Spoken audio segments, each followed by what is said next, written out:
पाकिस्तान और रशिया के दरमियान, आई रिमेंबर ड्रुज़बा जो एक्सरसाइज हुई थी, वो जो मिलिट्री एक्सरसाइज हुई थी, उसके बाद से लेके अब तक पाक रशिया ताल्लुकात ना सिर्फ हमारे जो मिलिट्री ताल्लुकात है बल्कि इकनॉमिक ताल्लुकात अब जो है वो बेहतर होते जा रहे हैं। और अभी वज़ीर आज़म की मुलाकात भी हुई, जो डिप्टी प्राइम मिनिस्टर हैं रशिया के, एमओयूज़ भी साइन हुए। ना हाउ इम्पॉर्टेंट, चाइना तो हमारा है दोस्त, लेकिन हमारी ख़ित्ते में सिर्फ चाइना से दोस्ती या चाइना पे डिपेंडेंसी नहीं होनी चाहिए।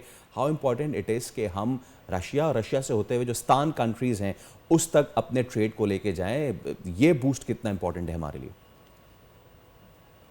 जी, बहुत आई थिंक बड़ा क्रिटिकल सवाल है। इंसिडेंटली 2 दफ़ा मुझे इत्तेफ़ाक हुआ डेलीगेशन के साथ जाने का रशिया, और एक स्टीरियोटाइप है रशिया के बारे में। अच्छा, रशिया-पाकिस्तान रिलेशन भी आपको पता है कि शुरू में आप कह लें कि ड्यूक फॉर्म रहे, फिर एक हॉस्टिलिटी का रिलेशनशिप रहा जब अफ़गानिस्तान में वो आए, और लेकिन उसके बाद फिर चीज़ें चेंज हुई। प्रेज़िडेंट मुशर्रफ के टाइम से